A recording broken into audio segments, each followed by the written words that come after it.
So, when you talk about shelter, the very first thing you have to talk about is the most primitive form of shelter that our very ancestors used time and again, and that is hiding under a blanket.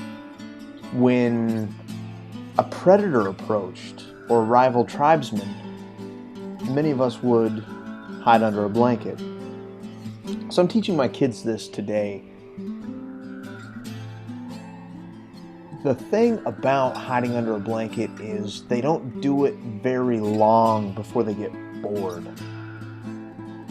And they have to go off and gather supplies. I figure this has some good real-world lessons in a survival situation.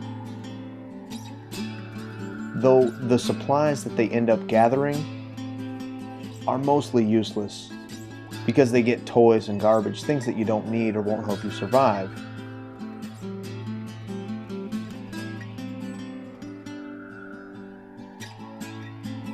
They enjoy it though. It cracks them up, gives them something to do under the blanket instead of just sit there and sweat with their parent. I would advise against playing this game with strangers or even people that you know or think you know. Maybe just stick to it with your kids. Probably the best idea.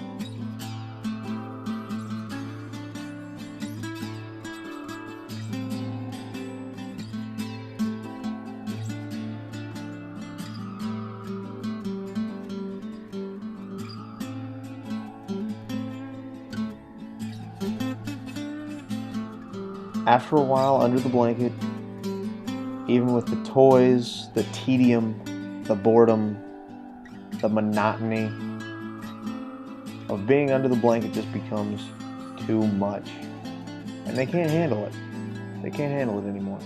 They gotta get out. I've gotta get out. Because I'm getting drowsy. I'm getting tired under this thing.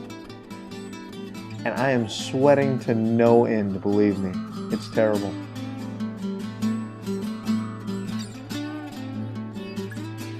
Because after a bit under this blanket with these kids, and they get bored and then they leave. One by one, they take off, and at the end you find you're just a grown-ass man under a blanket in your living room all by yourself. Because they've moved on to bigger and better things. But that's the most primitive form of shelter, hiding under a blanket. And I'm glad my kids know how to do it. And now you do too.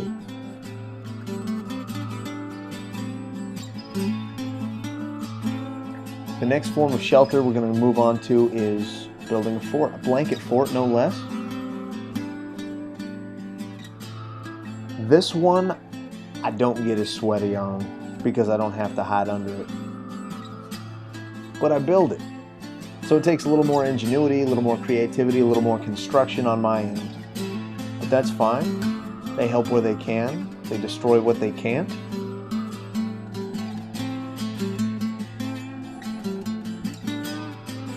Shoring up the sides is important. Making sure blankets, holding on to blankets.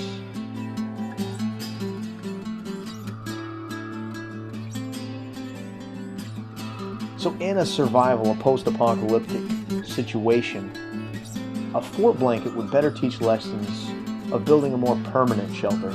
You can't just hide under a blanket all day. You've got to make something that lasts.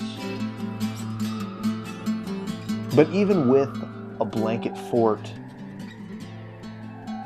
crafted with love, patience, it'll suffer the same end that everything that is taken by a toddler does: destruction. And in that destruction, it is a reflection of our own society. We can't help but tear down the things that we create, the things that we love. They get some joy out of it for a minute, sure.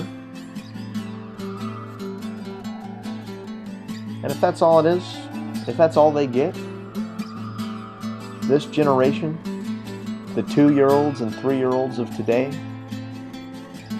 Well, I'm happy. I'm happy I can provide at least that much joy to their lives.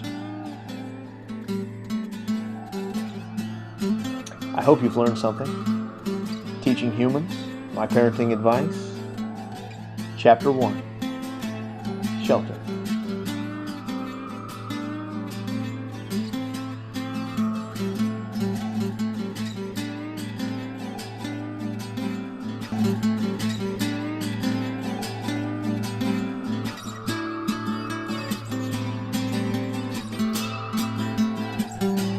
And I'm gonna sit on your and I'm gonna sit on your darn it head. Oh, my darn it head. Don't you sit on my darn it head.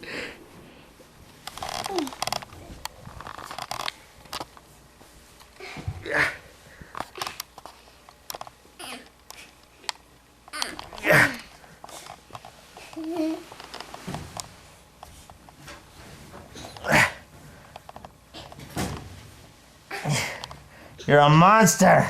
Yeah, I am. I'm tough. What happened? I'm tough. What happened to your fort? It broke. It broke. Why did it break? Because I was trapped. Because you were trapped? Ireland. Huh? What happened to your fort? Ireland. Did your fort break? How'd it break? Good. Did you sit on it? You stink. Bye-bye. Bye-bye.